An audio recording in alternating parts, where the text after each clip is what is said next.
inside, and if you can tell everybody who's still, excuse me, still standing outside that we're going to get started, that would be fantastic.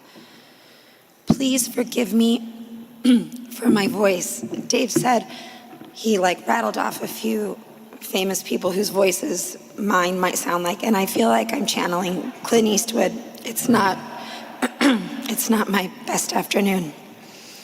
Well, to echo what others have said, we're so glad that you're here with us today, and we're especially excited for you to get to hear from my close friend, Christine Emba.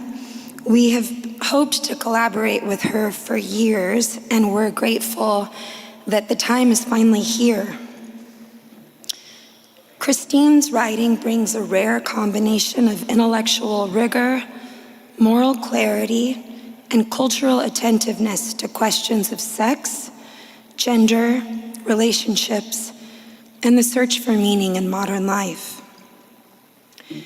She engages topics ranging from consent and sexual ethics to evolving expectations around intimacy, consistently challenging assumptions and inviting deeper reflection on what it means to seek the good of another. Close readers of Mockingbird will already know her work, as it's been cited very regularly in The Weekender, shaping our commentary on dating, masculinity, loneliness, and the broader cultural conditions of modern love. Christine is a senior fellow at the American Enterprise Institute, a contributing writer at the New York Times, and a senior fellow at Georgetown University's Initiative on Catholic Social Thought and Public Life. She previously wrote for The Atlantic and The Washington Post, among other roles, and she's the author of Rethinking Sex, a Provocation, which explores the promises and limits of the sexual revolution while calling for a more humane vision of intimacy and responsibility.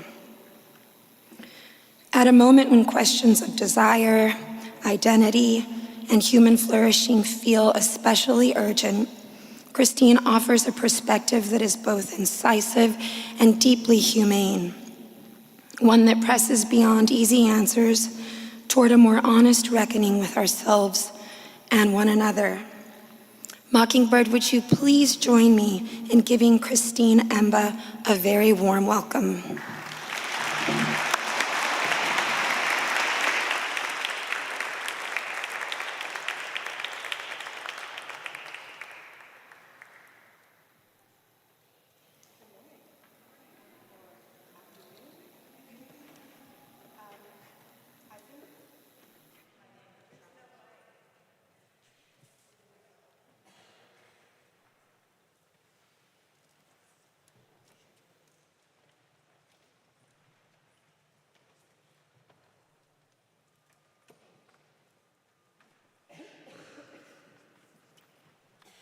Okay, we're trying again. Great. I was going to say that I thought that my biggest challenge, besides impressing all of you guys, was going to be getting this mic to work. Because every time I move my hair, it just goes somewhere else. You'll have to put up with me. But yes, thank you for having me. Thank you, Meg, for that kind introduction. I guess I'll speak to what I know of the audience first. From what I've been told, you're a fascinating group of people. I've been told that about half of you are in ministry or some other kind of Christian work. So you pray with people professionally, which means you've heard more than you've ever wanted to about other people's lives. And also, it's a great calling. Thank you for that. And then the rest of you, I suppose, heard something about grace and found it compelling enough to show up to a conference on a beautiful spring weekend, which also says a lot about you. You're also, I think, by and large, people of a certain vintage. So, I mean that generously. But I'm going to assume that many of you remember when the phrase going on a date meant something specific and didn't require sort of 45 minutes to 4 days of back and forthing over text. Some of you might have met your spouses in ways that would now be considered either charmingly retro or illegal. And again, I say this with deep affection and some jealousy. But yes, as Meg told you, I'm Christine Emba. I'm a journalist, I'm a senior fellow at AEI. I wrote a book called Rethinking Sex, A Provocation, which you should purchase, and I'll be signing afterwards. I also wrote an essay in the Washington Post called Men Are Lost, which generated enough reader mail to confirm that I had touched a nerve and, I think, scared a huge number of readers. But I didn't set out to become a writer on sex and relationships. Honestly, I still don't primarily think of myself as one. It's an awkward beat to cover. At secular venues, people assume that I'm there to scold them. At Christian venues, people think that I'm there to scandalize them. But I became interested in these questions because they're my questions. I'm 30. I live in an urban coastal metropolis. I'm out there in the world trying to figure out dating, the future, just like everyone else. But from what I'm seeing with my own eyes, and from what I'm hearing from other millennials and members of Gen Z, the people I'm talking to and reporting on every day, is that things are falling apart. What I hear from people my age and the generation behind me is a kind of bewildered sadness. Things are harder than they expected. The connections they want feel further away than they should be. And nobody seems to be telling them the truth about why or what they can do about it. So today I wanted to share what I've been seeing, what my reporting suggests is driving this, and I think most importantly, what we, you and I, can actually do about it. And I want to start from a premise that I think everyone in this room holds, even if the outside world has largely forgotten it. That premise is, we were made for love, and it's worth fighting for.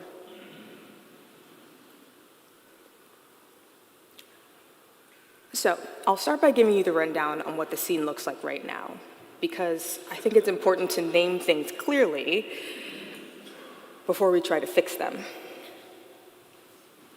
Some data. Marriage rates in America have fallen to historic lows. We're talking about 6 marriages per 1,000 people in 2023, lower than rates that we saw during the Great Depression. The rates of first marriage have dropped more than 10% in just the past 2 decades. And demographers now estimate that 1/3 of young adults born in this century will never marry. So just let that land. 1 in 3 Gen Z might never marry if things continue as they are.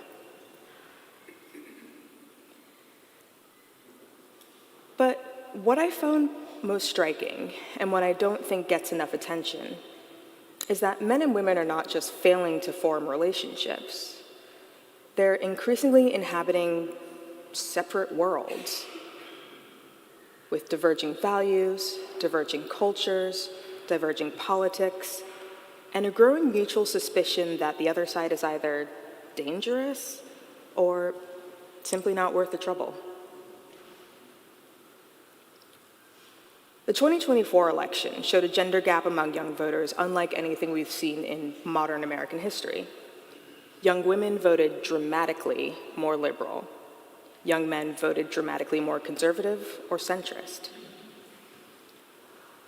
And this wasn't because politics suddenly became more interesting, but because each sex had been marinating in its own media ecosystem, its own grievances, and its own very different accounts of who the villain is.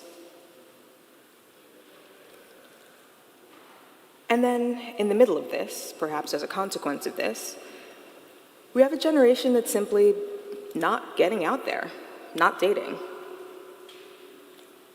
A 2026 national survey of over 5,000 unmarried young adults found that we're living in what researchers called a depressed dating economy, which was depressing just to read. But only 30% of the young adults they surveyed were actually dating, casually or exclusively. Nearly 3/4 of women and 2/3 of men had not been on a single date in the past year. Now, half of these people said that they were interested in starting a relationship. They just weren't doing anything about it. And here you might expect me to say, young people don't care anymore, they've given up on love, they just want to swipe and hook up and never commit to anything. But the data, if you look closely at it, actually tells a very different story. When all of these young adults were asked why they wanted to date, whether they could be bothered to do it or not, 83% of women and 76% of men said that their primary purpose was to create emotional connection. Forming a serious relationship came in at 83% of women and 74% of men. Fear of commitment was barely a factor. Only 18% of all people said they weren't interested in committing long term.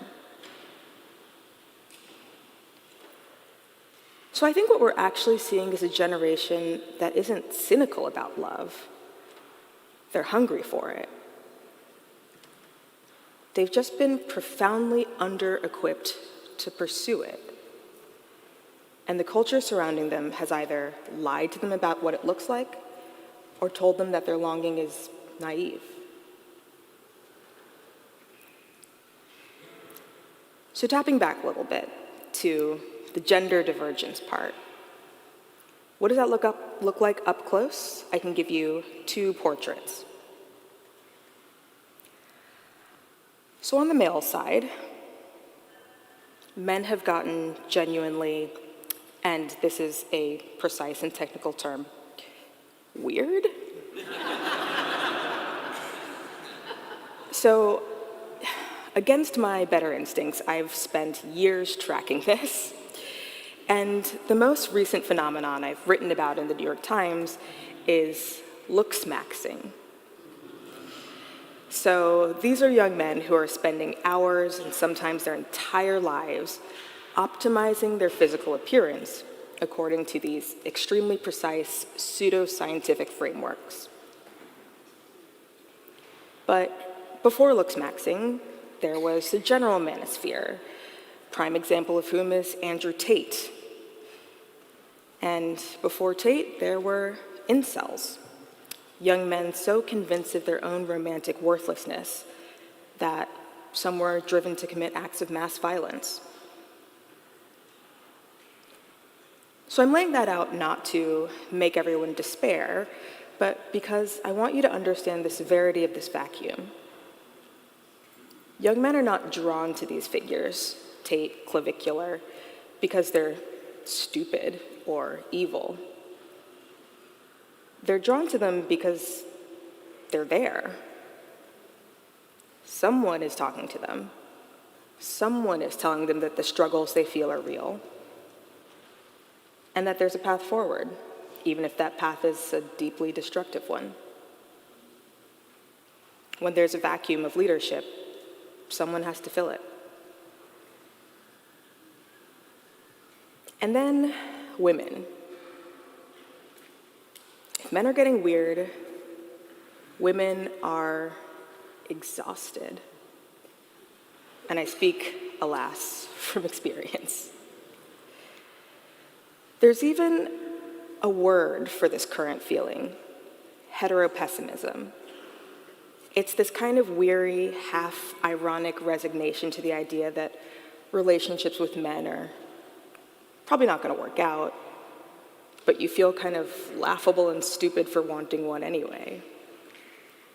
This is the sort of woman who says, "I wish I could be a lesbian."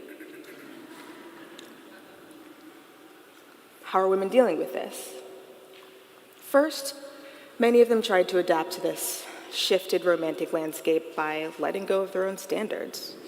This is what Rethinking Sex explores. Mostly it didn't help.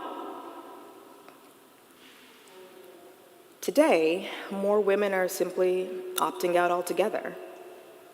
They're going boy sober. Vogue is asking whether having a boyfriend is cringe. Women are doubling down on friendship, and they're rethinking their expectations of the future because they've done the math, and they've decided that waiting for a suitable partner is no longer a rational calculation. This isn't a story about a generation that has given up on love, perhaps. It's a story about a generation that's starving for love, but doesn't know how to find the table. So that's the landscape. How did we actually get here? And I think the context matters because it's important to know where we can apply pressure. First, there was an economic shift. The labor market has simply changed faster than our social scripts have been able to keep up with. Deindustrialization, automation, free trade generally has shifted the economy away from physical labor and towards credentials and soft skills. Meaning away from the traditional stable jobs that men often used to have to work that was often derided as women's work. And today, men now receive about 74 bachelor's degrees compared to every 100 awarded to women. And men account for over 70% in the overall decline in college enrollment since COVID. And then growing numbers of men have simply detached from the labor market altogether. And the biggest drop is ages between 25 and 34. These are the precise years in which, in previous generations, men were establishing themselves as potential partners. Women, meanwhile, have surged forward to fill the gap. Nearly half of women now report out-earning or at least making the same as their partners, up from 4% in 1960. I think this is genuinely good and represents hard-won progress, but it has happened faster than we have figured out how to relate to each other. The old scripts are gone, and the new ones haven't written themselves yet.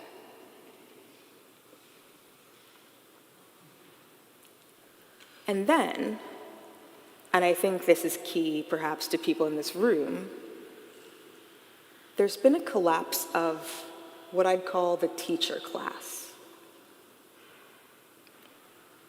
So there's this stunning statistic in my Men Are Lost essay and the research that I did that I keep coming back to.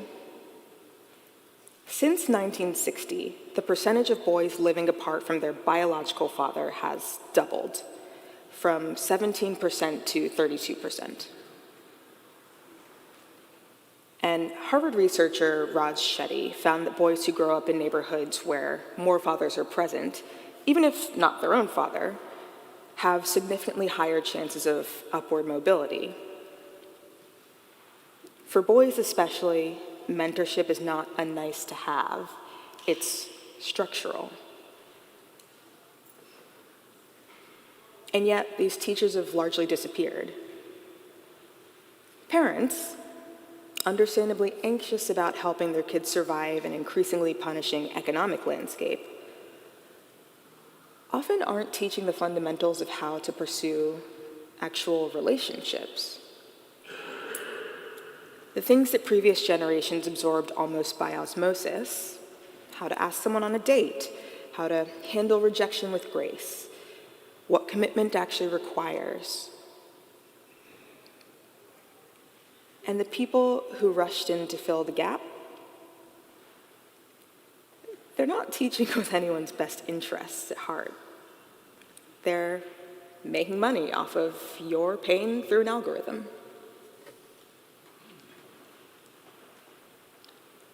And then, of course, there are the dating apps. So one reporter has described them as promoting relational consumerism, that endless cycle of matching, messaging, meeting, being disappointed, that generates dating fatigue and a growing cynicism about the whole enterprise. I think that dating apps have been a cancer. I think they've helped to destroy dating for an entire generation, maybe more. The apps dangle this illusion of infinite options while delivering a diminished sense of any individual person's worth. People experience rejection constantly in a way that I don't think that humans were evolved to. And the whole setup of apps in general has gamified something that was never meant to be a game.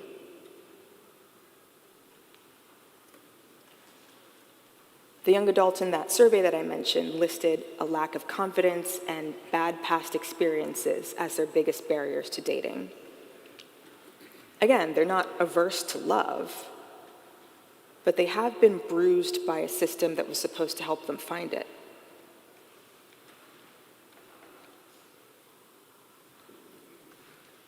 Now, those are all external factors, and there are also some that are internal to, perhaps, this room.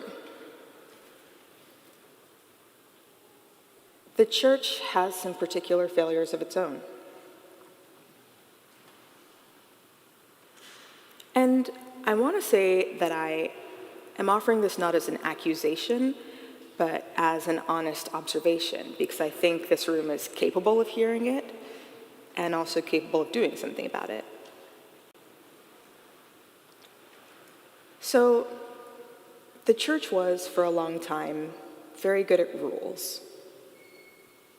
Don't do this.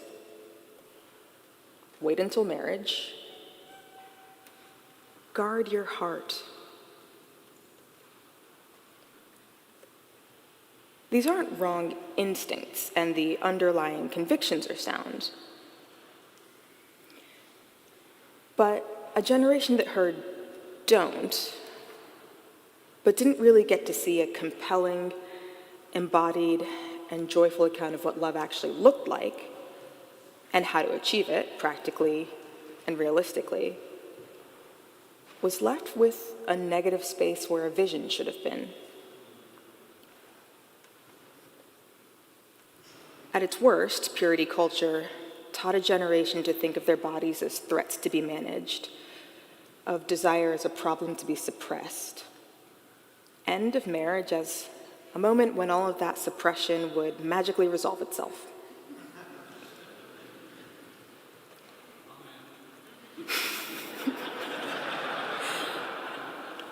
Someone in here has kissed dating goodbye. And I mean, hopefully kissed it hello again. I don't know, I'm not here to judge you. But, you know, purity culture didn't really prepare anyone for the actual work of intimacy. The navigation of real difference, the cultivation of those virtues that make love actually possible. And I'm not saying this to pile on. I mean, clearly people have heard and resonated with this before. But I think the corrective is not to abandon our convictions, but to try and offer a richer and more honest account of what those convictions are actually for.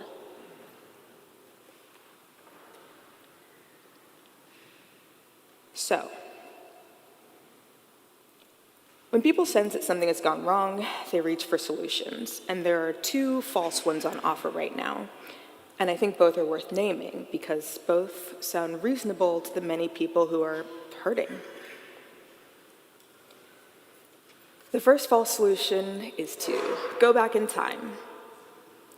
So here we have the trad wives and the manosphere version of masculinity that offers a kind of nostalgic certainty. We want clear roles, a world where everybody knows what they're supposed to do. And frankly, I understand the appeal, especially to people who think that the current moment itself is the problem. But here's why this solution is false. You can't restore a world that no longer exists.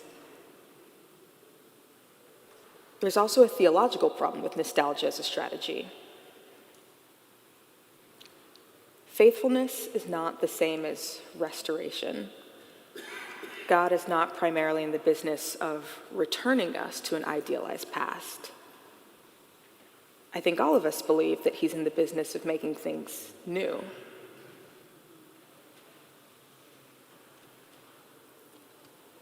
And then the second solution.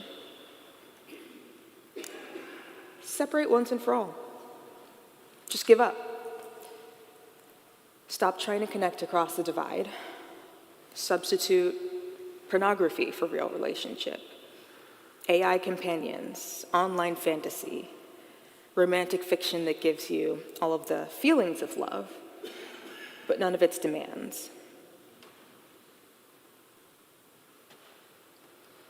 Both of these solutions have a common thread. They're about avoiding vulnerability. Unfortunately, vulnerability is not optional when it comes to love. It's load-bearing. The willingness to be seen, to be rejected, to be hurt and keep showing up anyway. It's not a bug in the system of human relationship, it's a feature. And that's why those solutions are false, because they try and cut out the one thing that's necessary.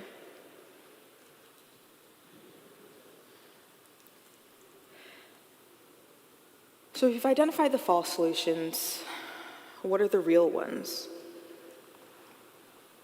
This is the part that I think I most want you to hear.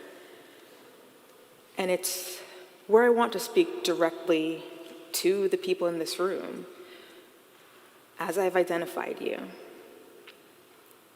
Because you all are not just spectators to this crisis. You are, if you choose to accept it, the answer. So number one, don't downplay the longing, yours or anyone else's. At this moment, much of secular culture tells young people that their desire for lasting love is naive and unrealistic. The stats are beginning to reflect that.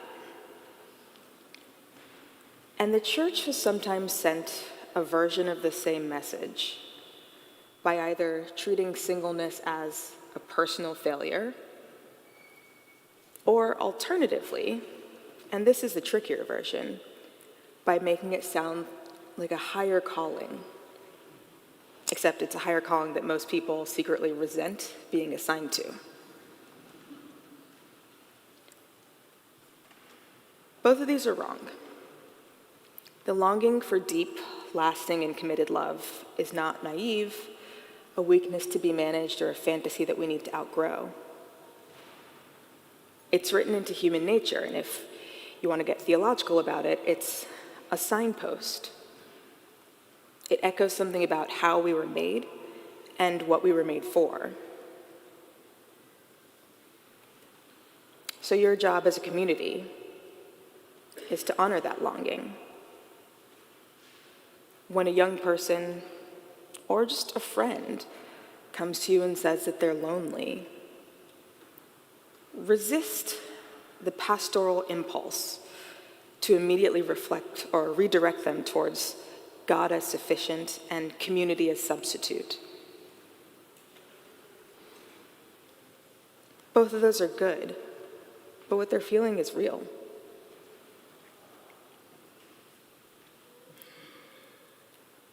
Sometimes those can be a helpful answer, but sometimes the most honest answer is just, your longing is legitimate. It points to something true, and perhaps most importantly, I am going to help you figure out how to pursue it. Second solution you can offer, or at least assistance.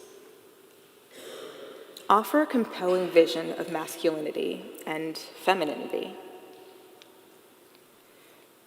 This, I think, is one of the places where the church has the most to contribute, and where in recent decades it's been kind of confused as to how to do so.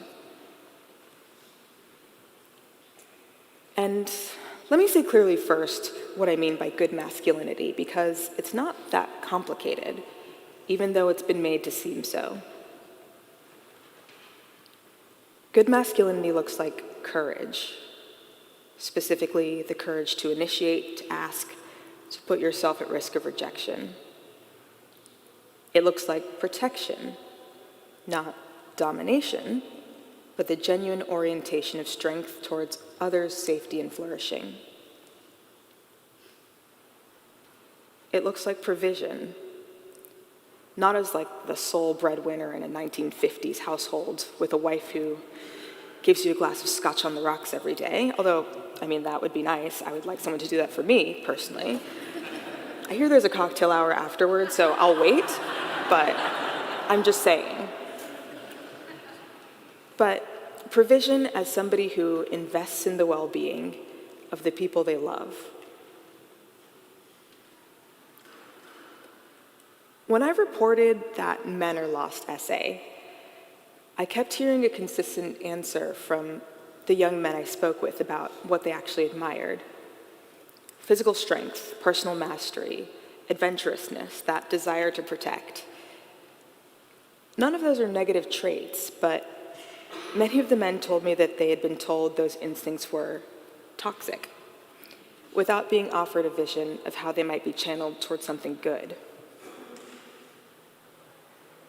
You can offer that vision. And then femininity, which is harder to articulate in our current moment because we've done so much work in past decades defining it by what it isn't than by what it is. But there is something real. Relational depth, the capacity for attunement, for noticing what's actually happening with another person. The ability to build community and hold it together. Strength that doesn't require the diminishment of others to feel secure. These aren't small or lesser things. In many cases, they're the connective tissue of healthy communities.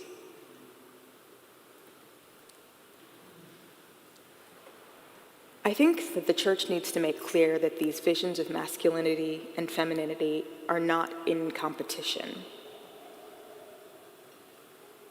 Masculinity isn't toxic. Women aren't weak. The tragedy of the current moment is that we've seen these two set up as opposites, when in fact, in the deepest sense, they're made for each other.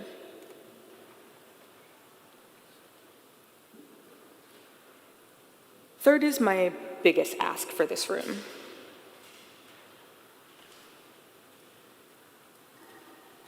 You are, many of you, in a position that's genuinely rare in the lives of younger people today. Many of you are older. You are, many of you, in some kind of relationship, or at least have been. You've navigated things. And in your day-to-day lives, you can come in regular contact with people who are hungry for exactly what you have to offer. So the big ask here is mentorship. The research is really striking on this point. One of the clearest findings in the literature, on male development especially, is that boys need to be ushered into manhood by older men. Not lectured at, not disciplined by them, but actually mentored by them. Shown what it looks like, given a model. And yet today, young men growing up may go through their entire childhood and adolescence without a single sustained male figure of authority in their lives. Not their doctors, not their teachers, not anyone. Again, this is why the Andrew Tates of the world have an audience. This is why Jordan Peterson, a man whose advice at its core is just stand up straight and clean your room, has managed to become a phenomenon. I remember actually early in my reporting, I went to a stop on Peterson's 12 Rules for Life book tour in Washington, D.C., which is where I live.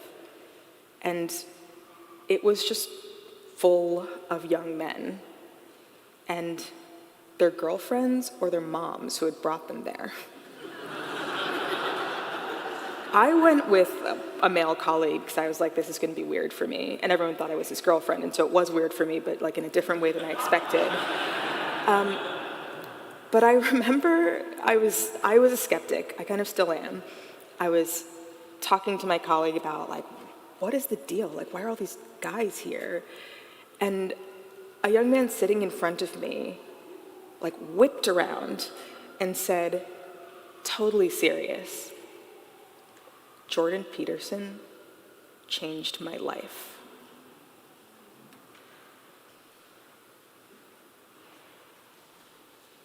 Give him someone else. That could be you. His life was changed not because the advice he was given was revolutionary, but because it was given to him. Because he felt like Jordan Peterson was talking to him. Because someone was looking at young men and said, your struggles are real. You matter. And also, here's a plan. You all can do that too. And you have something immeasurably better to offer.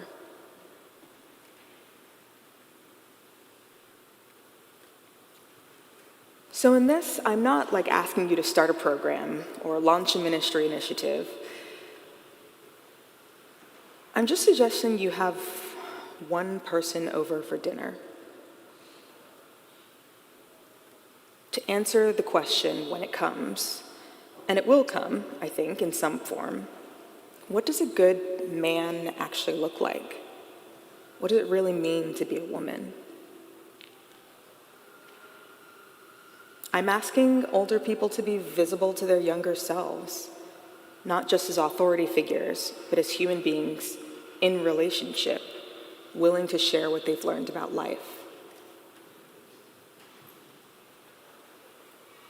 And yes, I talk a lot about young men because I am concerned, but young women need this too. Older women who can model love and commitment without pretending it's easy, and who can give them concrete advice on how to live without when it feels hard.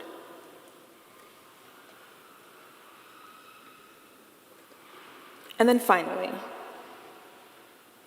many of you are in a position to build that missing table that I talked about. Create the third spaces where relationships can actually grow. What young people need more than a better app, they definitely don't need more apps, or a long list of tips and tricks, is structured opportunities to encounter each other as full human beings in contexts that don't feel high stakes or performance oriented. And the church has a structural advantage here, one that I think it consistently undersells.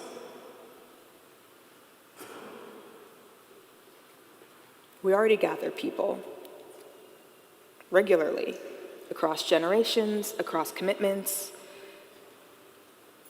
The church already has the technologies for exactly the type of community that produces lasting relationships, if you choose to use it that way. So if those spaces aren't present in your community, build them. If they exist, but they've become stale or segregated by age or closed to newcomers, refresh them.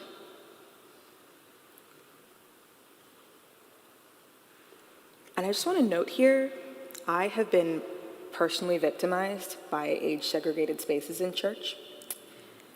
There's that sort of young adult group where they're singles and we're all hanging out. And then there's a group for married adults or people with kids. And people are getting married later. They're starting relationships later. And if you're single at a certain point in your 30s, say, it often feels like there's no place for you in the church. Too old for one space, too single for another. And I think you see a lot of people leaving at that point because they feel there's nothing for them.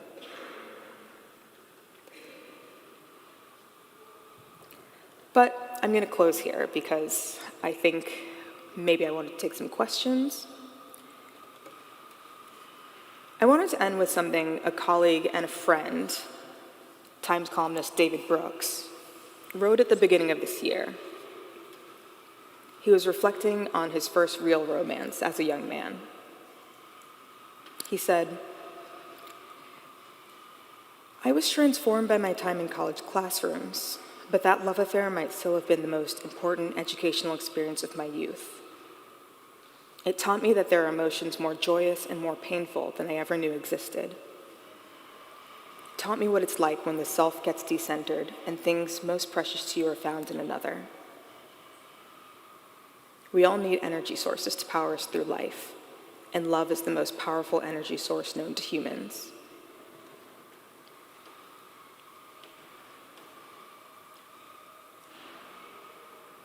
The generations I'm talking about, the young men adrift, the young women giving up,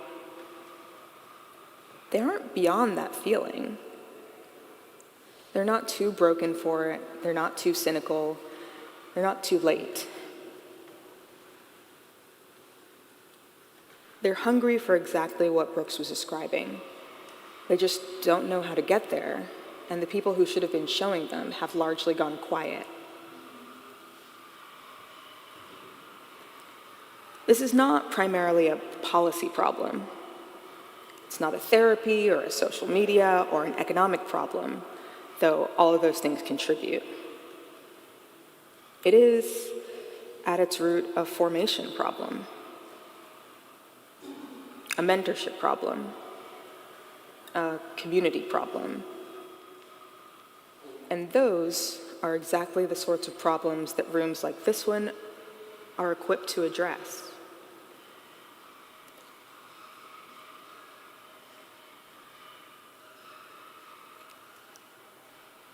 The world is offering this generation a very thin account of love. You have access to something richer, truer, more costly, and more beautiful. So share it. We were made for love, not the simulation of it, not the risk-free approximation of it, the real, difficult, costly, glorious thing. Thank you.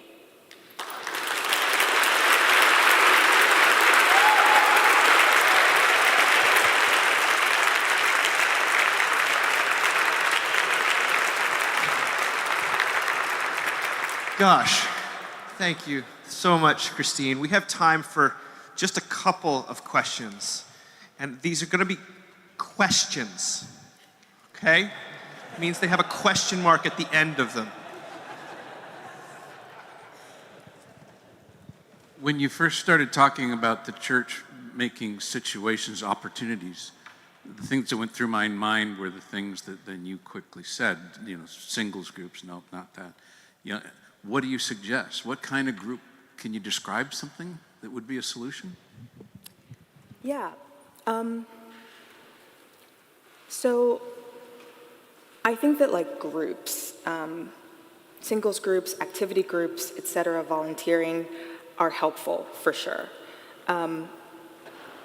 I might say actually that I think that groups that are not explicitly organized around you are single might actually be more helpful, because I think that sometimes they put pressure on the situation and make things seem a little bit more meat markety than they need to be.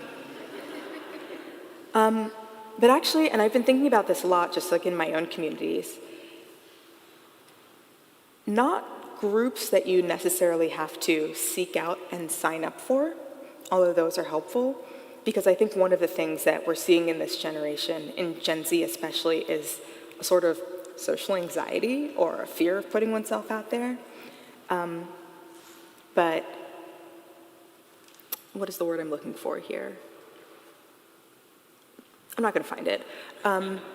Proactive invites. So one of the most delightful things that I've experienced in community is, I live in DC.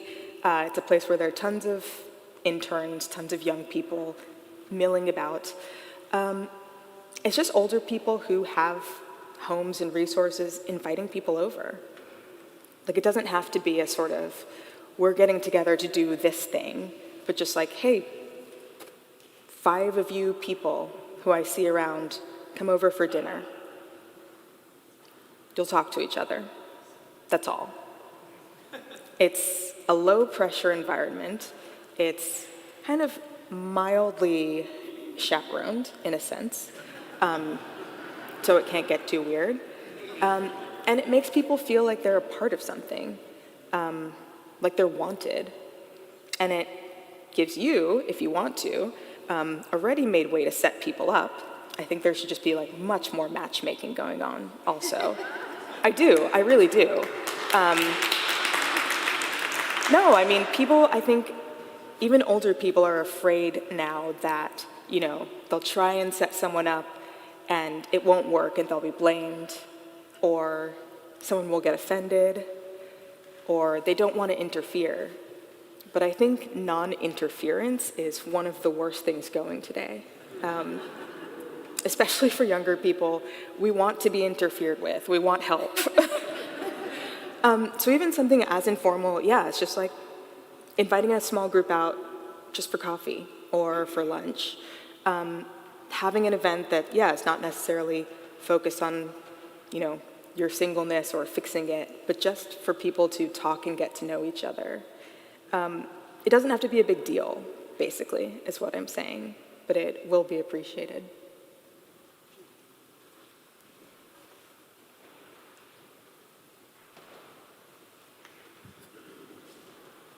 Last one.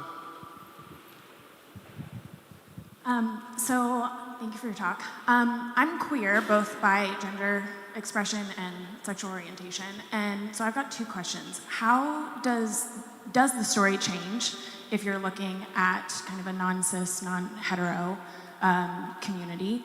And how much of this is also just the way we reinscribe gender norms that don't actually create a home for people to feel belonging in? And to what degree is raising kids beyond the binary part of the solution here, so that regardless of how you identify femininity and masculinity, whatever that means, feels like it can be home to you? Yeah, so you're right to identify that in this talk I was addressing mainly heterosexuals, simply because there are more of them. But the population of people who identify as queer or non-binary or outside of the heterosexual norm is growing, especially in Gen Z. So that is a super fair question. In my observation, actually, queer communities are smaller, but in some sense doing better. I think in part because they are not necessarily beholden to these deeply inscribed norms that have now become scrambled and are confusing everyone.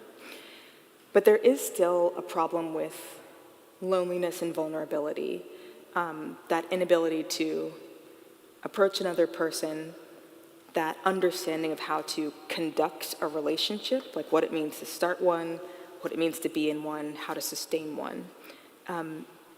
And I think that's just kind of a generational problem. The idea of relating to another person has become strained and unusual and unnormed in a kind of negative way.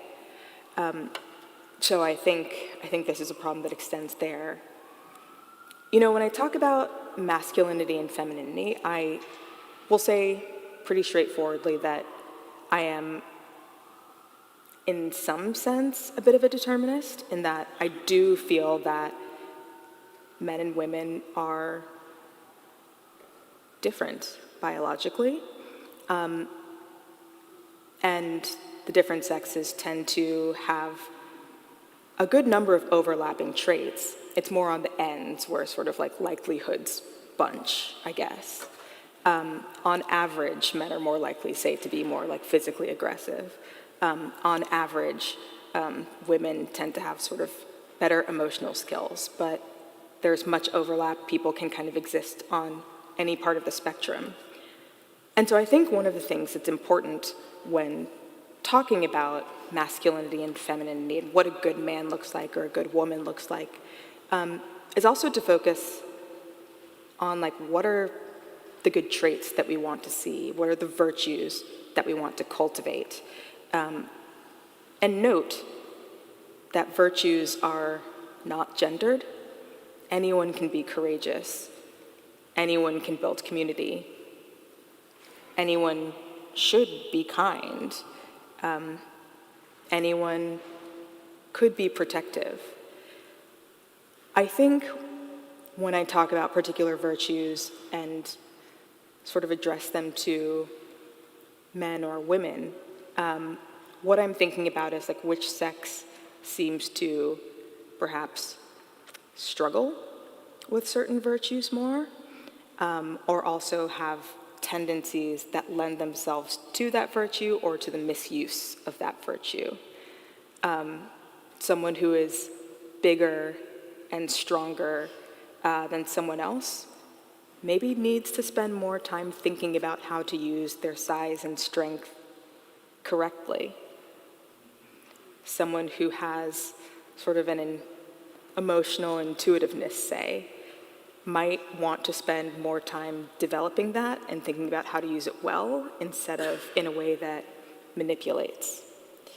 So again, all of these strengths and virtues, I think, are cross-gender, are non-binary, as it were, but we want to think about the ones that apply to us and the ones that we have a hardest time with when we're thinking about like what we really need to focus on cultivating. I hope that makes sense. Well, thank you so much, Christine. Thank you so much.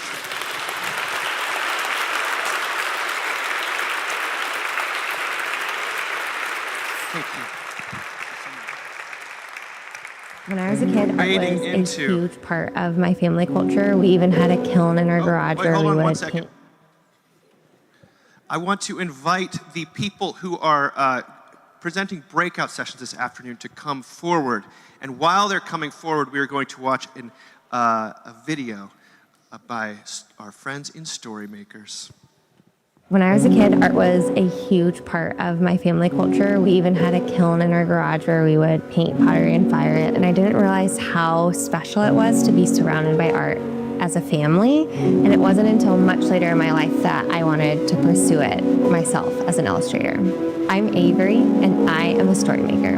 I've worked with story makers on several different projects, and this project just took it to a whole new level of play. We were thinking about grown-ups and kids interacting with it together. The mice, the raccoons, the foxes, everything just kind of came to life. And, oh, we need this extra illustration. Oh, we need this over here. We can use this here. It just, everything kind of ballooned into a whole new play together world. And I remember my 5-year-old watching me draw and be like, Mom, when is this going to be real? When can I play with this book? And just the dream of families and grown-ups getting to play on the page together made it that much more playful and fun for me. Play is the first thing that we forget, and yet the most important piece when we think about our faith and how we want to interact with the world and live our life. And bringing the arts and play and doing it with children awakens something so deep in us and in our faith,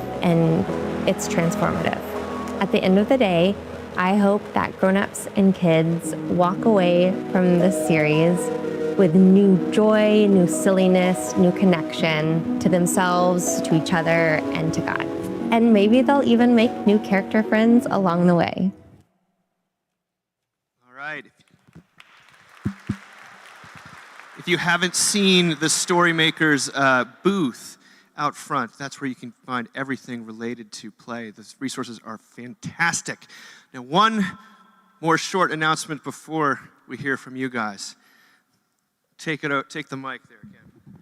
My name's Ken Jones, and I direct the Iowa Preachers Project, which partners with Mockingbird in pulling together a cohort of preachers every year to talk about not text, but about the calling of being a preacher. Preachers are lonely and beleaguered. And I want to point you to the Preachers Project, like the portal on our graphics today, as a way to find the wow in this calling again. We've got lots of ways for you to get more information in your welcome bags. There's a sticker that has the Latin for the Word of God does not return empty, so you can put that on your water bottles. And there's a QR code so you can go to our website and find out more about it. Apply now if you're a pastor. Applications close at the end of May. If you are not a pastor, you know pastors, and encourage them to investigate. Thanks. Okay, now we're going to hear about the afternoon breakouts. Hi, I'm Todd Brewer. I run the website for Mockingbird, and my breakout is something I've been thinking about for over a decade, which is who is Jesus, aside from what everyone already knows about him. So, not just how is he significant, but who is he personally. So the title is The Personality of Jesus, Meeting the Man the Church Forgets. That'll be here in this room. All right. Hello, I'm Kylie, and if you know me, I'm notably long-winded, so I have scripted. I'm speaking on grotesque grace in Flannery O'Connor, Guillermo del Toro, and David Foster Wallace. The question I'm asking is, what if the moments that repel us, like the grotesque and the excessive and the disturbing, are actually the moments where grace is most likely to break in? In this talk, I'm looking at how writers like DFW and O'Connor and filmmakers like Guillermo del Toro utilize the grotesque not to horrify us, but to disarm us and prepare us for the light to break in. Because sometimes the way that God does break in is sideways. Where will you be, Kylie? Olmsted, downstairs, long tables. Thank you. I'm Tim Jones. This is my second Mockingbird conference, and I'm so excited to be here. I'm leading a session in the crypt, more than a like, as in social media like, when grace calls us beloved. I have a brand new book out. It's just been out a little more than a month. Fully Beloved, Meeting God in Our Heartaches and Our Hopes. And I begin Fully Beloved with a very short, very simple question. Am I loved? Maybe no question nags at us more, creates more ache inside. Maybe no question matters as much. And of course, the answer to that gets challenged all the time. Have you ever gotten a letter or an email that left you stunned, hurt, maybe even devastated? I have. I talk about it in the book. I'll talk about that in our session. These challenges, this human brokenness that's so much part of human life. By the way, the subtitle, Meeting God in Our Heartaches and Our Hopes. I'll be exploring the Trinity, the triune, intimate, relational love of God in Father, Son, Holy Spirit. Hope you can come. If you can't, my book, Fully Beloved, is in the bookstore, and I'll be signing books right after. The Crypt. Hi, everyone. My name's Ethan Richardson. I used to work for Dave and Mockingbird a long time ago. Now I feel like an old head. Isn't that what they say? Now I'm a clinical social worker. I have my own therapy practice, and today I'm going to be talking about man-children, the struggle for men to grow up. What does growing up look like? And I'm going to be talking about sort of the recovery of boyhood in men. So I don't know where Chapel. Okay, see you then.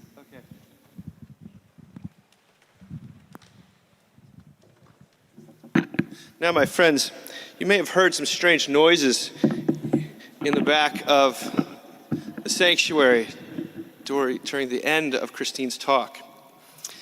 Those are the noise of plumbers. We have had serious plumbing difficulties as a result of the signs that are put up being treated in an antinomian fashion. There's a lot to celebrate because we broke a plumbing record for the Mockingbird Conference. We've broken a plumbing record. What's the record? Do I want to know what this is? Jake, just say what you need to say. It's just wonderful. We just having an issue with the bathroom over on that side, and so just bear with us. And they're hoping to have it done probably in the next hour or so. But just thank you. And so no worries, just letting you know. So praise God. As we say at Calvary St. George's, enjoy your forgiveness. And so anyway, it's good. We're a little bit over time, so those breakout sessions will begin at 2:15 and they will run till 3:15. We have an enormous treat at 3:45. If you need to go take a nap, take a walk, etc., feel free, of course. However, downstairs we will have cocktail hour with delicious sort of high-end, or what would you call it, boutique cocktails made by Alicia and Chad Hauge, who are just unbelievably gifted at this. All the cocktails actually, and I think there's a mocktail involved as well, have theological underpinnings to them. So ask about why you're drinking the thing that you are drinking. At 4:15, we will be back up here to hear from Tanner Olson. If you've never heard from Tanner Olson, he was up here a few years ago as one of our chaplains. He's a poet, he's a humorist, stand-up comedian, a theologian, a pastor. He's sort of Tanner Olson, and that's all you need to know. But you will not want to miss him. He's at 4:15, and then at 4:45, drinks with Paul Zoll. My father, my mentoring figure, will be in this room as well. We're going to set up a special thing, and it will be absolutely lovely. So please join us for that. And then at 6 p.m., John Van Dusen will be playing an incredible concert. We've got a lot of exciting things in store. That is in the chapel. You don't want to miss it. You don't want to miss any of this stuff. And again, enjoy your forgiveness. Have a great time at the breakouts. God bless.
Closer.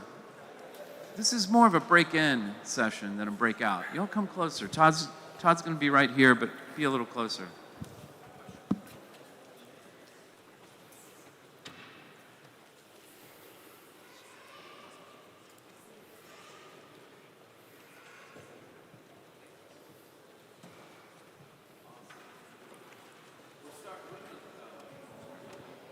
We're going to start these sessions.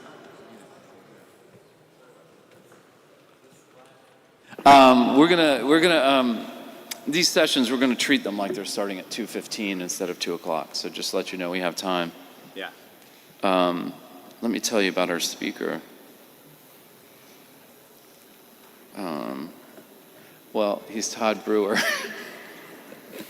But I want to read the official thing correctly.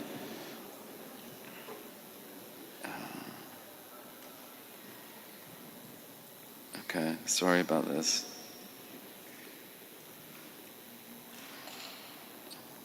All right, I got you now, I feel like Todd. I should hide behind the banner. You should. Okay, here we go. He was the guy that was cleaning the bathroom a second ago. He does everything around here. All right. Todd Brewer is the managing editor of the Mockingbird website. He graduated from, I'm going to say Durham, but I know that's not how you pronounce it. How do you pronounce it? Durham. Durham, okay. University with a PhD in New Testament studies. He wrote Hermeneutics and Early Christian Gospels, published by Moore Siebeck, which compared narrative and non-narrative interpretive approaches to the Jesus tradition through a study of the Gospels, Thomas, Matthew, Mark, and Luke. He also contributed to and co-edited the Cambridge Companion to the Gospels, the second edition. Todd's talk is The Personality of Jesus, Meeting the Man the Church Forgets. This is Todd Brewer. Thank you.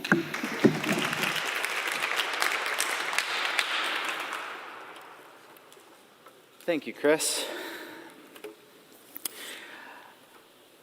So, when you think of Jesus of Nazareth, what comes to mind? If you were to be asked by a speaker at a Friday afternoon session of the Mockingbird Conference to take 3 minutes and turn to your neighbor and tell them about Jesus, what would you say? I'm not going to ask you to do that. There's enough introverts in this room to be hating me for even suggesting such a thing. I want to propose to you this afternoon an answer that I all but guarantee will be different from what your neighbor might have said. Jesus' personality. Because in this hypothetical conversation exercise, there are usually 3 routes one will typically take. There is the top-down theological route that expounds on Jesus' being. If you've recently been to seminary or read a very big, thick doorstop of a book, and you wanted to impress the person sitting next to you, this is your go-to explanation. Here, Jesus is explained by way of various Christological titles, both dogmatic and biblical. He was the incarnate Son of God. He was the Messiah, the King of Kings and Lord of Lords, the point of intersection between time and eternity where God became human. The second person of the Trinity and the one who fulfilled the divine plan of election from before the foundation of the world. Heady stuff, but true. Or one could explain who Jesus is by focusing on what he accomplished. Most especially in his last days. He was crucified for the sins of the world and raised for our justification. By his death, he destroyed death, and in becoming a curse, Christ redeemed us from the curse of the law. When we were powerless, Christ died for the ungodly. This is Jesus who is known by what he did.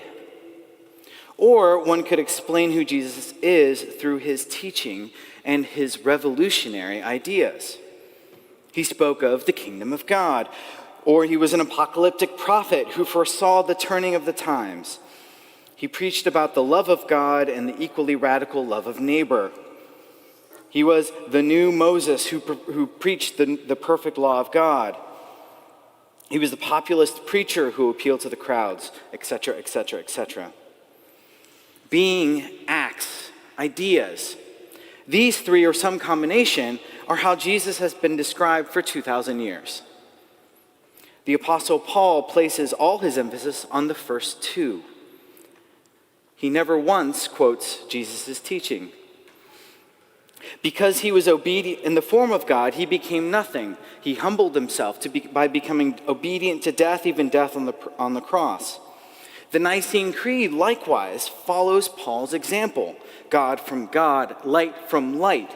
Crucified under Pontius Pilate, he suffered death and was buried. These convey Jesus' identity through a recounting of his divine origin and his salvific death and resurrection. Those emphasize Jesus' teachings, by contrast, are legion nowadays. Whether it be Clement of Alexandria's mining of the Jesus tradition for philosophical insights, or N.T. Wright's reassembly of the historical Jesus teachings into a mosaic entitled Return from Exile. Throughout church's history, these three ways of describing Jesus, being, act, ideas, have been the prevailing account of Jesus' identity. They emphasize Jesus' uniqueness, his unsubstitutable personhood that is wholly different from every other human being who's lived. They account for his very real impact he's had on the world and the benefits conferred to humanity. They are not unlike the summations you might find in a good obituary. The typical obituary, if it's good, will list the circumstances of one's death, where and when they were from, where they went to school, who their parents were, who they married, who their children were, what kind of career they had, and note any important accomplishments. In a whistle-stop tour through the entire length of a life, the obituary attempts to measure the deceased's unique significance. And if it's really good, it gets in the New York Times or the Washington Post. Like a good obituary, accounts of Jesus' being, his acts, and his teaching adequately measure his significance. I'm not saying it's wrong. Jesus was, did, and said things that changed the course of human history. These three aspects of his identity are genuinely good news for the world.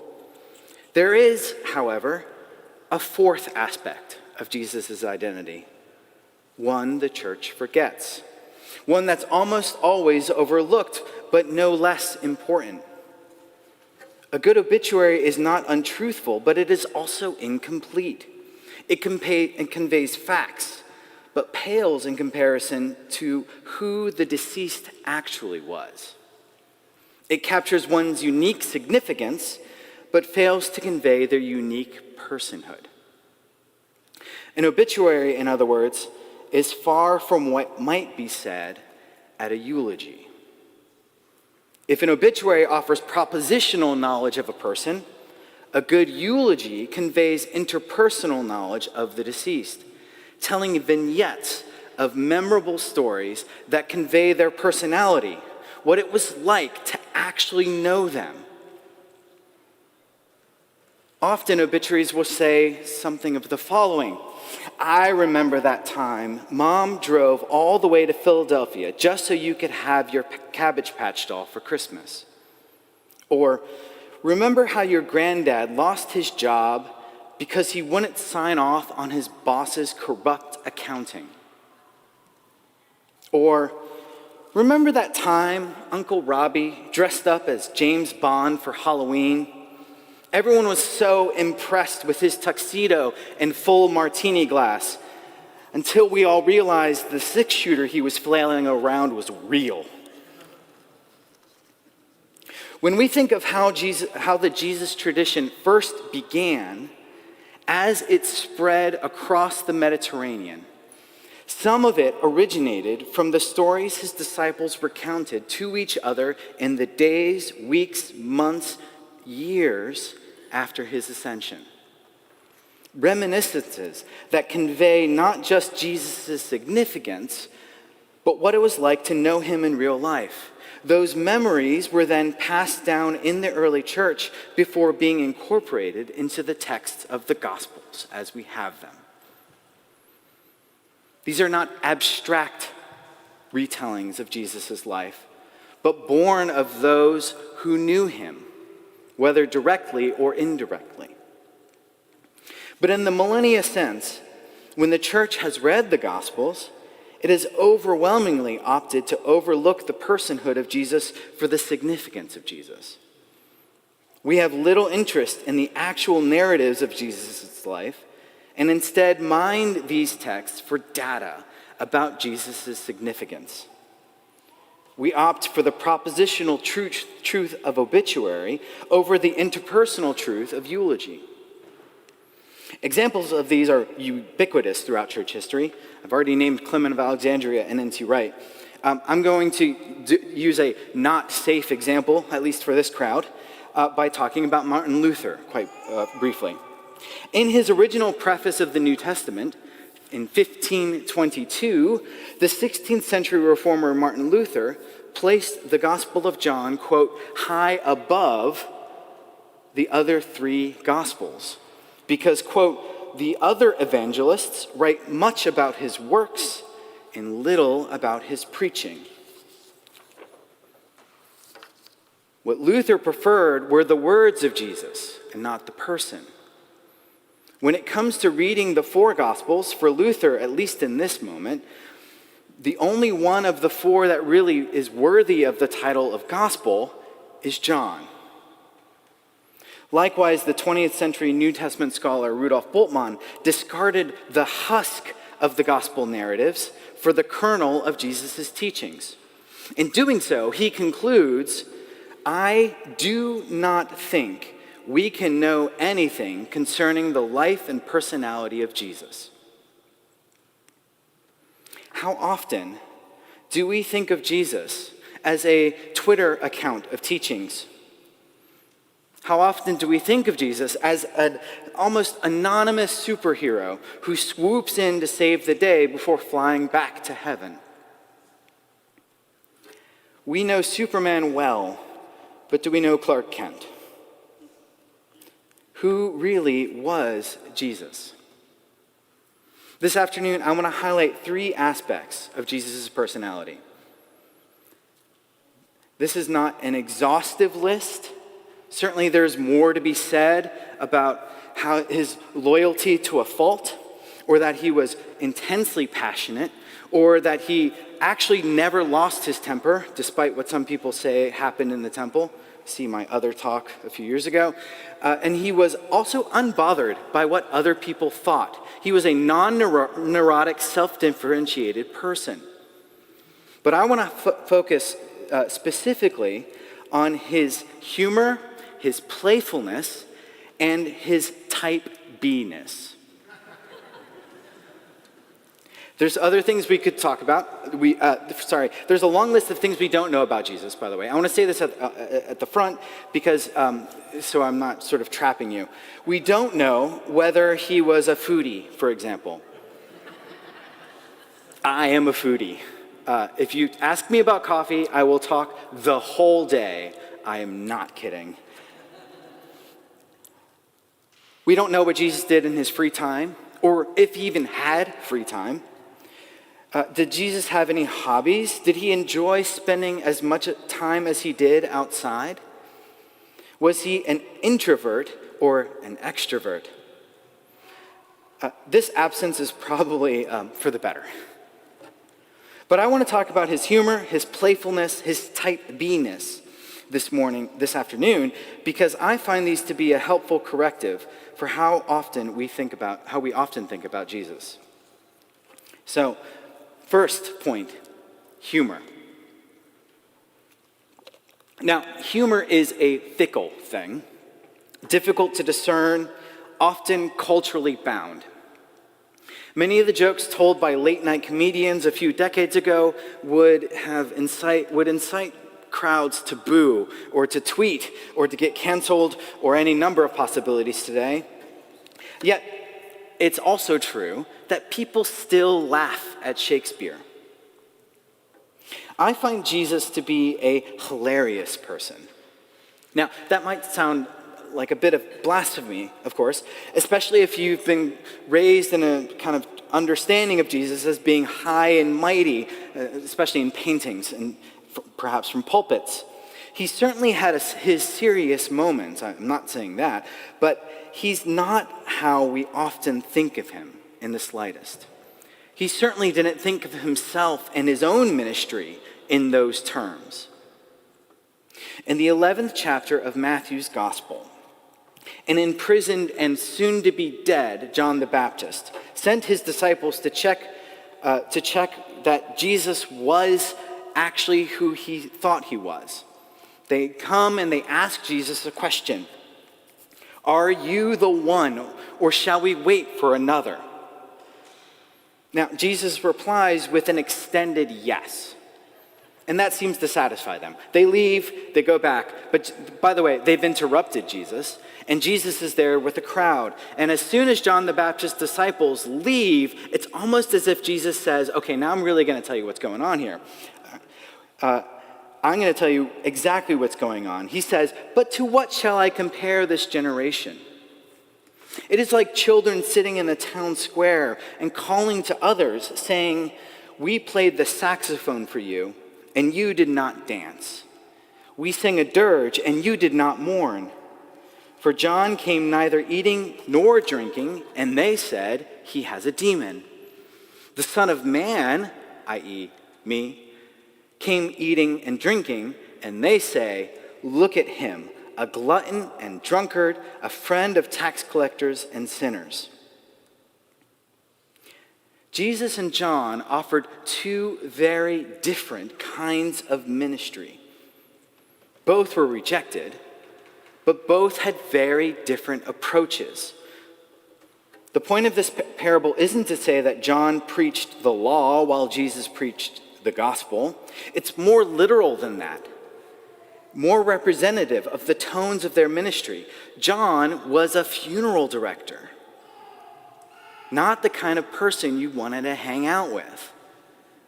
Jesus, by contrast, was a DJ. John wanted weeping, Jesus wanted laughter. So was Jesus himself funny? I'd argue that there are at least a number of scenes that more than merit a hearty laugh. Like that time when thousands of people are hungry and Jesus turns and tells his disciples, you give them something to eat. Or when he told a grieving disciple that the dead can bury themselves. That has some laugh-worthy irony. Or when Jesus told a mourning crowd that the deceased was really just resting in peace. That one actually got a laugh. Or that time when Peter was cornered by tax collectors to pay the temple tax. And Jesus tells Peter to go fishing and pull out a coin from the first fish he caught, and in it, and to then pay the temple tax. That is ridiculous and also hilarious. I'm not going to pay the money. I'm going to tell you how to find it in the most absurd way. And that's just Matthew's gospel. Jesus played stupid to two disciples on the road to Emmaus. Or his resurrection appearance to Thomas are other highlights. But I want to stay in Matthew for a bit and close this little section by talking a bit about one particular saying where the refusal to see humor actually sends us on false trails. So because we've ruled out from the beginning that Jesus isn't funny, we look at a teaching and we can't make sense of it, and we opt for different interpretations. So when a rich young man asked Jesus what he could do to inherit eternal life, Jesus tells him to sell everything he has and follow him. The man walks away dismayed, and Jesus turns to his disciples and offers this memorable phrase: "It is easier for a camel to go through the eye of a needle than for a rich person to enter the kingdom of heaven." Now, because we don't like humor, or don't think Jesus is capable of being funny, many have gone to try to explain this weird saying with dubious archaeology. They say that there is a gate in Jerusalem that is called the Camel's Eye. Have you ever heard this? There's a gate in Jerusalem called the Camel's Eye, and it is lower, where the camels, in order to pass through the gate, have to kneel to get through it. The eye of a needle, a camel can go through. Now, there's two problems with this. The first is, why would anyone ever build a gate in which people couldn't easily pass underneath it? The second is that no gate ever existed. It is a complete fabrication from the Middle Ages, and it sort of passed through the church like a whisper well or whatever. And we still think it's true. But no, there is no such gate as the Camel's Gate of Jerusalem. Another false trail that people seek, and this one's a little bit more sophisticated, and I'm not going to bore you with the details, but they go and say, well, the Gospels are written in Greek, right? But Jesus didn't teach in Greek. He taught in Aramaic, which was the common language of the day for Jews. And they say that the word for camel is actually wrong in Greek. And what Jesus actually said was an Aramaic word that meant thick rope. Now, there's two problems with this. The first is the only basis of this conjecture happens in Armenian and Georgian translations of the text, in which they use the word kamilos, which is close enough to the Greek that they made a mistake. But that's it. So that's the first reason. The second reason is, if anyone ever asks or mentions the Aramaic when studying the Gospels, you should run the other way. That way is madness. The only people who ever talk about Aramaic substrate to the Gospels are those who had to learn Aramaic in their PhD. And because they want to justify the years and years of devotion that they did, they have to talk about Aramaic all the time. It is a curse to learn Aramaic during your PhD, and you have to curse others with it throughout the rest of your life. That way is madness. Instead, the saying is patently hyperbole. Jesus pairs two unrelated objects to form a nonsensical image in the mind's eye of the hearer. Jesus is aiming for humorous absurdity, both to make a point and for the ridiculousness of the image to make a memorable impression. And it did. It is easier, let me translate. It is easier for my dog to become president of the United States than for it is for a rich person to enter into the kingdom of heaven. It is easier for Timothy Chalamet to become an opera singer than it is for a rich person to enter into the kingdom of heaven. No Aramaic necessary.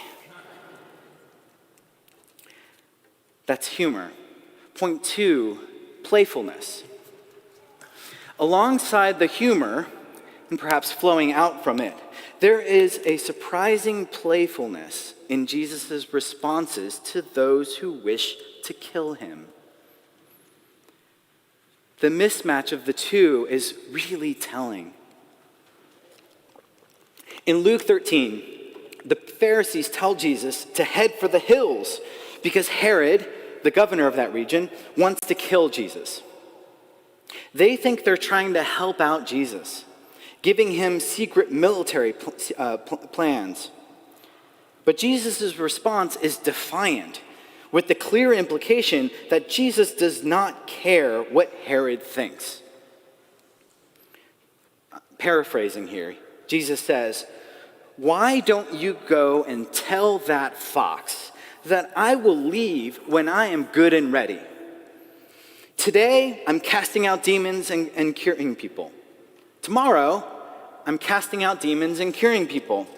The day after that, casting out demons and curing people. The exact same thing.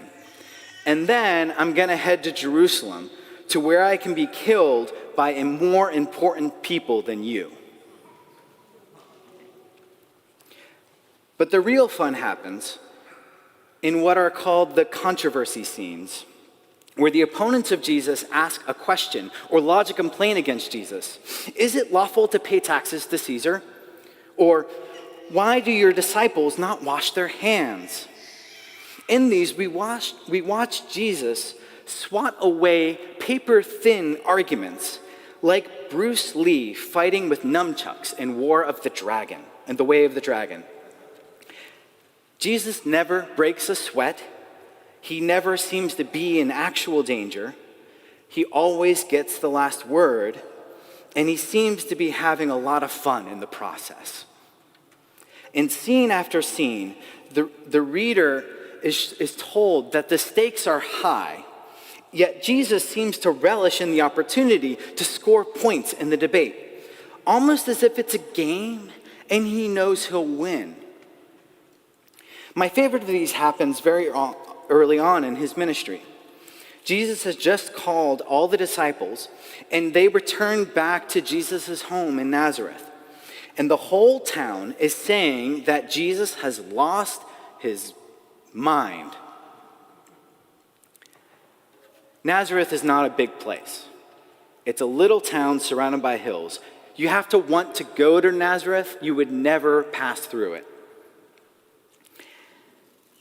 So the whole town thinks that he's lost his mind.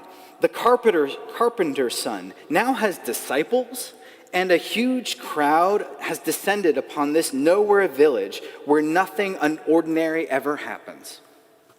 On top of this, some fancy scribes from the big city show up and pour gasoline on the small town rumors. Jesus isn't insane, they say. He's possessed by the prince of demons. That is why he's cast out demons. As if he were in a kung fu movie, Jesus summons the scribes to dance, and he doesn't hold back. How can Satan cast out Satan? If a kingdom turns against itself, it will collapse. And then Jesus turns the tables on the gossips. He dodges their punch and uses it against them. Paraphrasing a bit again, Jesus says, people can be forgiven for saying just about anything. But if you're wrong on this, if you are wrong in your accusation of me, and I'm actually casting out demons by the Holy Spirit, then you're guilty of the very thing you accuse me. Or, because that's a paraphrase and it sounds a little bit different, let me just read to you Joel Marcus put it in his brilliant commentary. To misconstrue this liberative divine action as a deed of the devil is to demonstrate such a complete identification of the self with the forces of destruction, such a total opposition to the forces of life, that no future possibility of rescue remains. Now, the scribes are speechless and instantly fade from the scene. This uneducated, unqualified, small-town carpenter's son handily defeated the Ivy League elites by an almost childlike logic. He who smelt it, dealt it.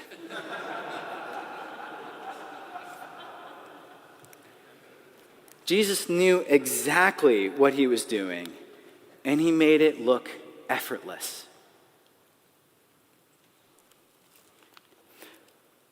So the next item, type B. If you are a type A person, as I am, buckle up. Okay, Jesus is humorous, playful, and finally, he's also what we might call a type B personality. I'd even go so far as to call him a pretty chill dude. Jesus wasn't a girl boss or a go-getter. He wasn't methodical or calculating or anxious to check off his to-do list. If anything, it's the opposite.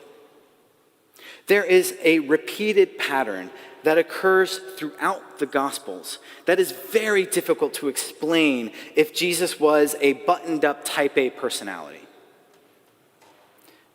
Here's the pattern. Jesus is traveling on the road into town or headed to his next destination, and he is routinely interrupted by someone in the crowd on the way. He is in the middle of doing something, teaching, eating, healing, and a stranger interjects into the scene. This happens so often, it's easy to overlook. We just take it for granted. When Jesus comes down from the Sermon on the Mount, he is immediately met by a leper. He soon arrives in Capernaum, and a centurion immediately asks for his servant to be healed.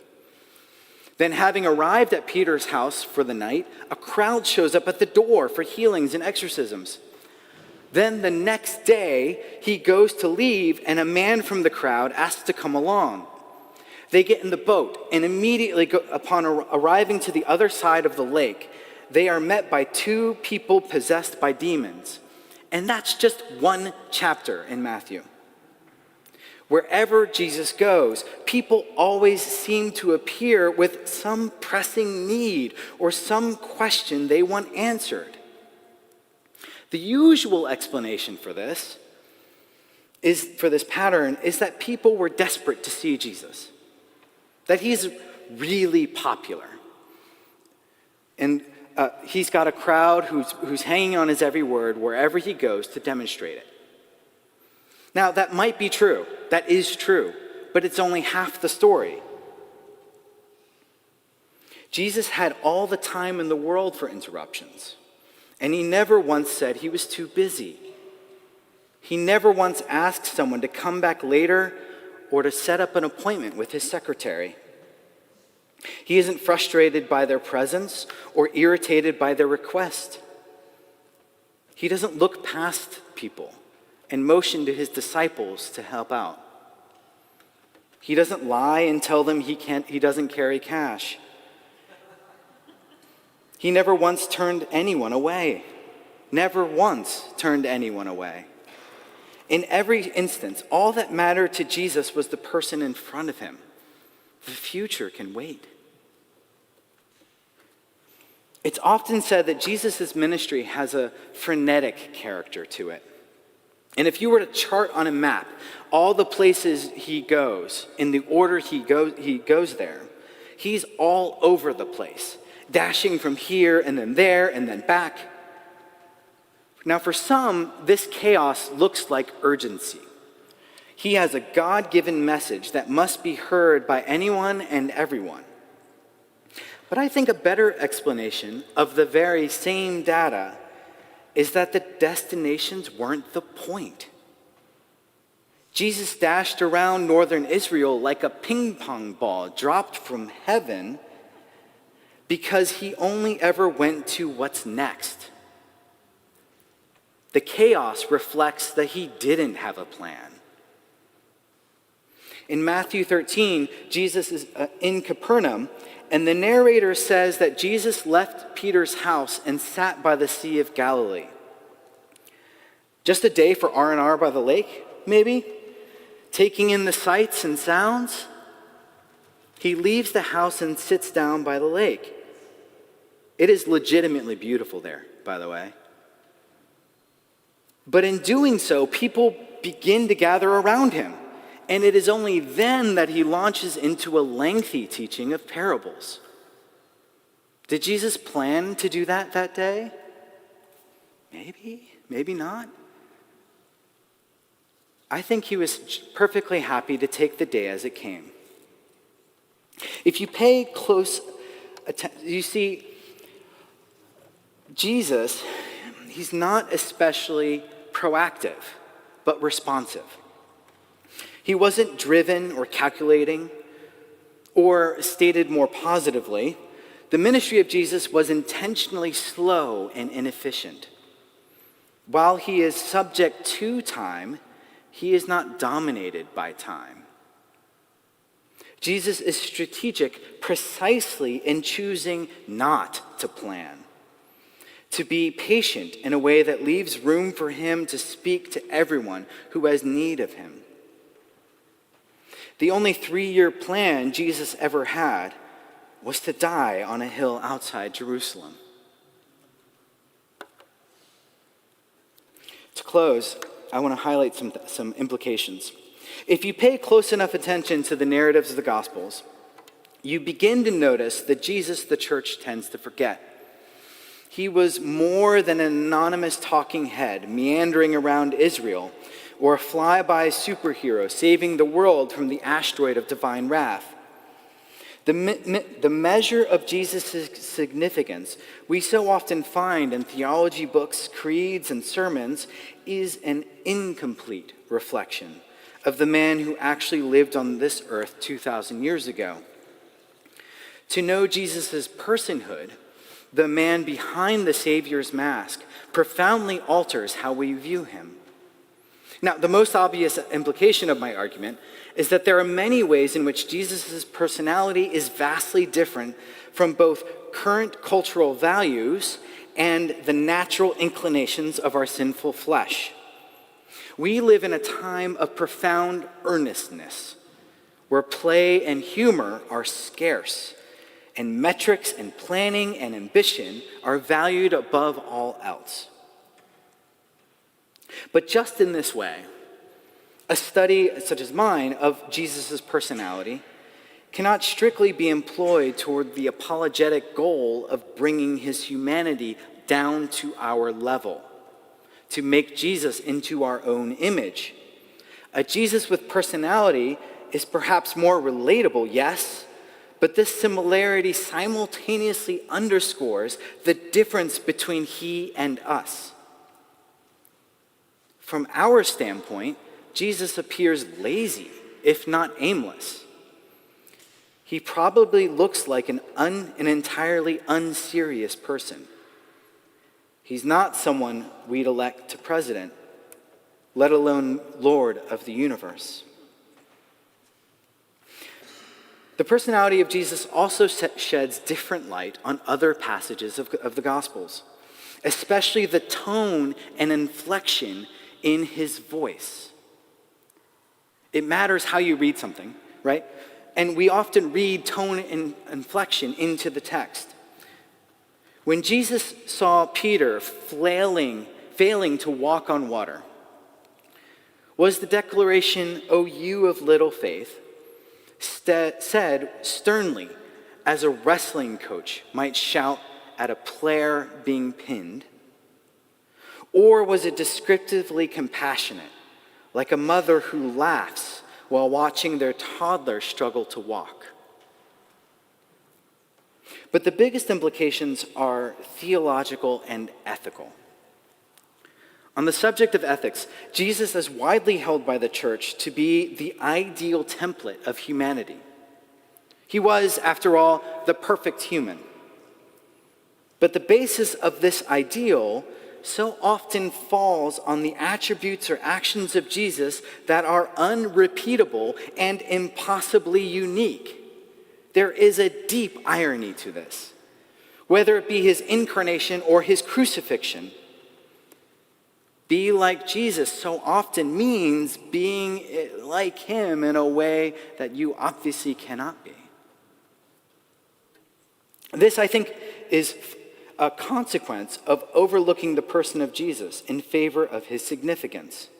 Now, there are good reasons to base one's ethics upon the ways that Jesus is singularly different from every other human being who has ever lived, but this can't be the whole story. In fact, it isn't. There's a reason why the New Testament has narratives of Jesus and not just a list of his teachings. The man who spoke of heaven as a grand party understood his ministry in the exact same terms. The man who taught that we should not worry about tomorrow took each day as it was presented to him.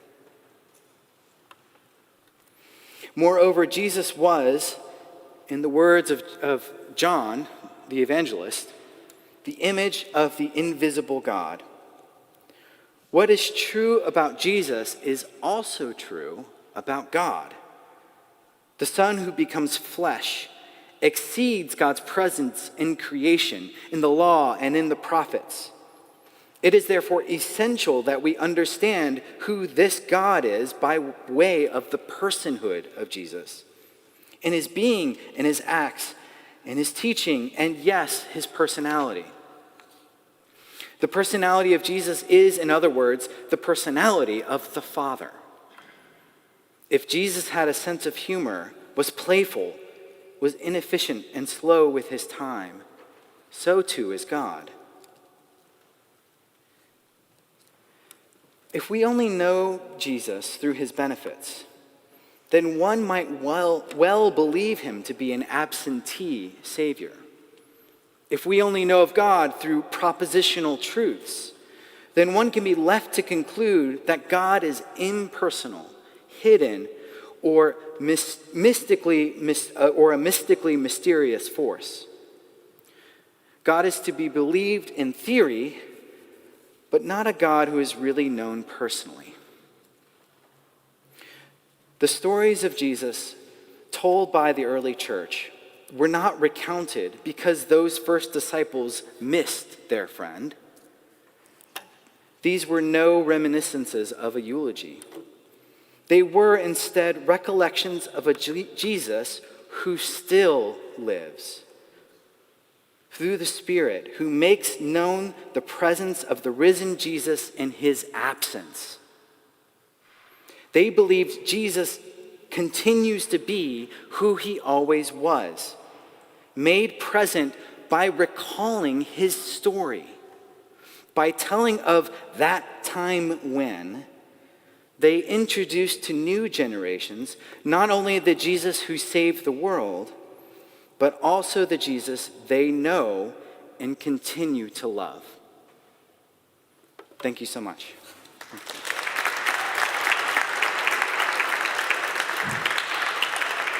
Todd, thank you for that. That was fascinating. What questions, comments, the discussion we got? We're starting back here.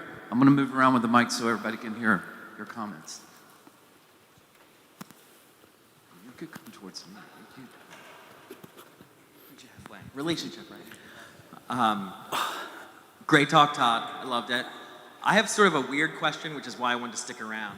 Like 2 weeks ago, I saw Roman Catholics on Twitter like making this really emphatic case for Jesus never having laughed. Which was very jarring to me because of exactly what you said about like camel on the eye of a needle.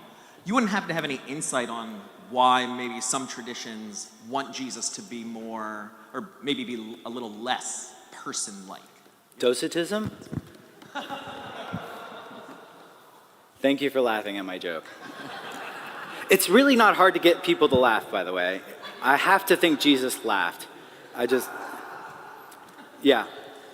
I think there's a certain piety that values Jesus by way of his difference in a way that makes him not really a human. And that you know. Okay. I'm coming around here. Up front, hang tight. I'm going around here.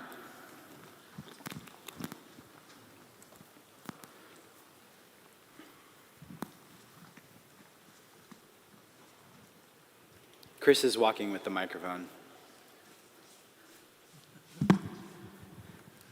Thanks, Todd. Really thought-provoking and encouraging as ever. In talking about Jesus' playfulness, you specifically mentioned that he was playful in regard to those who were sort of interrogating him or in power. I have another situation in mind in the Gospels that I'm just curious about your perspective on, and that's in his conversation with the Syrophoenician woman, which is often, these days at least, talked about in kind of moralistic ways or certain ways. And I've always wondered if there's actually something ironic or playful going on there that, you know, you might miss because we're not given sort of stage directions or his verbal tone or that sort of thing. Yeah. You know, I'm just curious your thoughts about that. Thank you, Jason. That question is not a plant. I love that scene. I love that scene because we take Jesus, that we have no concept of how Jesus could be playful or humorous, that we take Jesus to be doing the exact opposite of what he's actually doing. So oftentimes, whenever the Syrophoenician woman comes on the liturgy, people will come out and talk about how Jesus was racist because this Syrophoenician non-Jew asked for a healing, and Jesus says it is not right to give bread of the children to the dogs. And he's calling her a dog in that scenario. And so the discourse that emerges is that Jesus was racist. But I honestly actually think Jesus is being funny. I think there's a play acting going on. They're sort of following this kind of back and forth script where it's almost a kind of fun test of yes, I'm going to heal you, but let's talk kind of thing. I know you think I'm Jewish, and I'm glad you've come to me, but honestly, like, we really shouldn't have anything to do with one another. So there's a kind of play acting that's going out that has the touch of playfulness, because obviously he does heal her, right? And he marvels at her faith that he has not found in Israel. Yeah. I see you.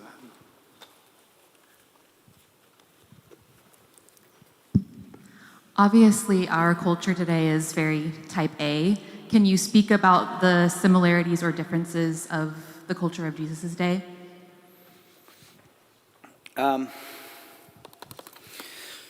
Similarities and differences in terms of type A, type B. Let's see.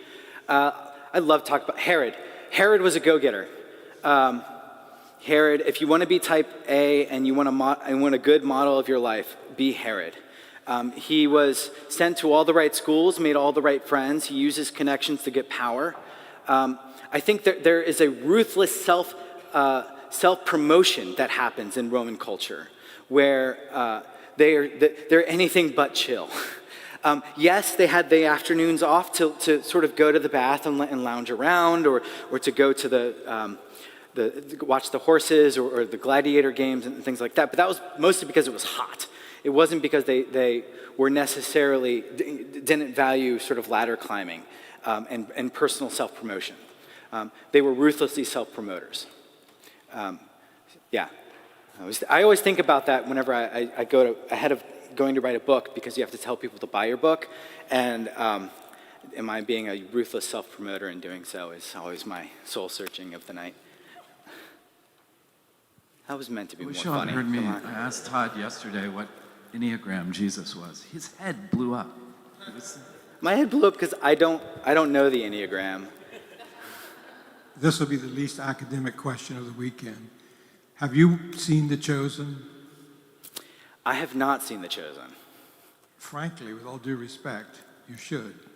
Because it captures very, very well what you're talking about.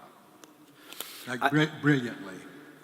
I'm glad to hear that. I have a love-hate relationship with Jesus in film, mostly because people who make films about Jesus don't actually listen to people like me.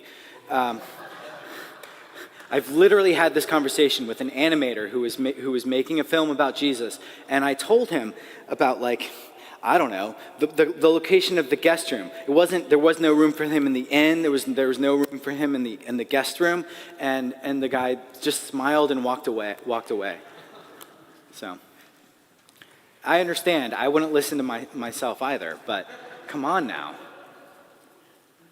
This is even less academic. Have you seen The Life of Brian? Yes, I have seen The Life of Brian. What about Revelation? What about Paul? Did they pick up any of this traditional, maybe irony in their writings, or are they totally devoid of humor or laughter? So, Revelation. Let me talk about Paul. So only once in Acts, the narrative, does Paul ever reference Jesus' teachings, and the reference he makes is something that doesn't show up in the canonical Gospels. But the letters of Paul show, they show familiarity with the Jesus tradition, but they do not ever quote from them. So it's actually one of the great kind of classic New Testament problems of how is the earliest letters that we have, the earliest text in the New Testament, namely Paul's letters, how is it that they don't reference Jesus' teachings? And a simple explanation is that Paul wasn't there. I think another explanation is that Paul's letters were fairly occasional and responding to things and not referencing things that people already knew. There's a whole host of different possibilities there.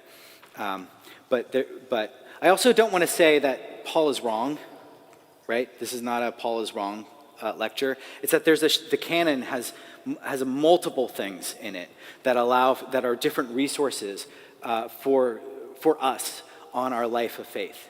And I'm trying to highlight one.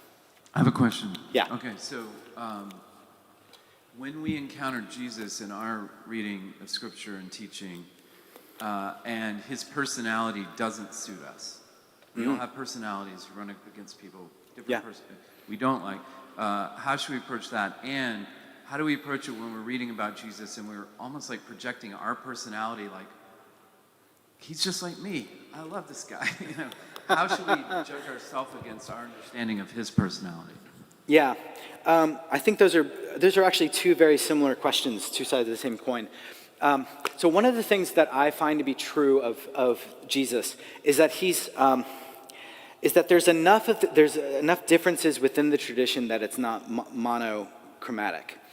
In other words, just as you think Jesus is chill, and a quote, and you start to read into what chill means by way of what we think chill is, he's not like the dude from The Big Lebowski, right? As soon as you start to think that, you see Matthew 23, and you have this very long, passionate tirade against exploitative practices of the scribes and the Pharisees. In other words, Jesus is impassioned and chill. And so I think the picture that we get is not monochromatic. The other thing is I think, there's always an interpretive tendency to read yourself into and to make presuppositions and guesses about in your readings of Scripture. And it is unavoidable.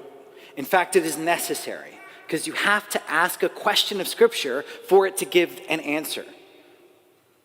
And that question is guided by your presuppositions. But the thing about Scripture, the Jesus tradition especially, is that the answers it gives are not always the ones you expect or ones you want. The sheer difference between now and then is not a problem to be overcome, but is rather something that's worth paying attention to, because that difference is the genesis of new possibilities.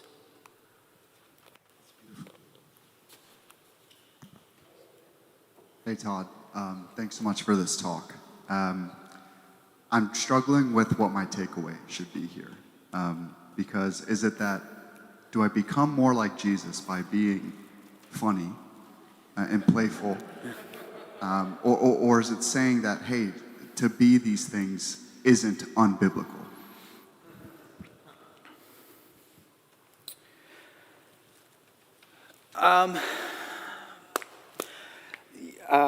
I think I think the personality of Jesus is in its differences from what we sort of largely assume. I think certainly it should give everyone license to take themselves less seriously, to take their lives a little less planned, a little bit more open to surprise. How about that? Let's land it there. Sorry, Jason. Every question you've asked this weekend has been awesome, but that was just too perfect of an answer. Thank you, Todd Brewer. Sure.